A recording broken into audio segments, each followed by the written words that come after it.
Chers amis, bonjour. Aujourd'hui, j'aimerais parler des 3 styles de leadership les plus utilisés et dans quel contexte ou dans quelles conditions, dans quelles circonstances on devrait utiliser un style plutôt qu'un autre. Avant de commencer, laissez-moi me présenter rapidement. Je suis Prosper Antialoun, je suis entrepreneur et je partage des informations sur l'entrepreneuriat, le management, la stratégie d'entreprise et le leadership afin de promouvoir et développer la performance des entreprises. Il y a plusieurs styles de leadership, on va se focaliser sur les 3 qui sont les plus utilisés. Style autoritaire. Le style autoritaire, c'est prendre des décisions, avoir l'autorité et se positionner en tant que chef. Généralement, c'est mal vu et dans certains contextes, conditions, il est préférable d'adopter ce genre de style. Je donne un exemple. Il y a des situations où on n'a pas beaucoup de temps.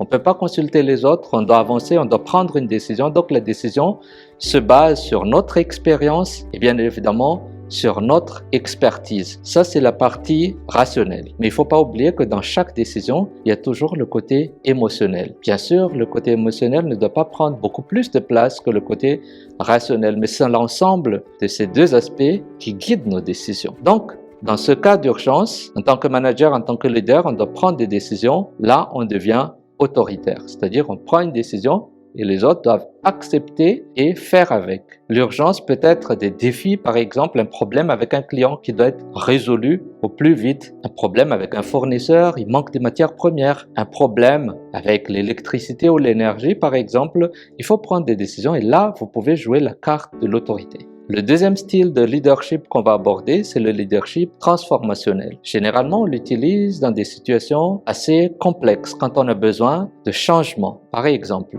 notre société est en difficulté. On perd de plus en plus de ventes. On n'arrive pas à se refaire malgré les stratégies, les engagements de chaque membre de l'équipe. On constate qu'on est en perte de vitesse. Pour pouvoir se réinventer, pour pouvoir transformer, il faut faire appel à la créativité de chacun, à la contribution de chacun pour une magie qui va transformer l'entreprise, qui va faire naître une réinvention de notre entreprise ou organisation. Là, il ne s'agit pas de problèmes immédiats, il s'agit plutôt de revoir la vision à long terme, de revoir les stratégies, de revoir en fait le modèle économique ou le business model de notre organisation, de notre entreprise. Il faut faire appel à l'enthousiasme, il faut faire appel à l'audace, il faut être créatif, il faut oser en fait proposer de nouvelles solutions, oser casser les barrières, oser sortir de notre zone de confort.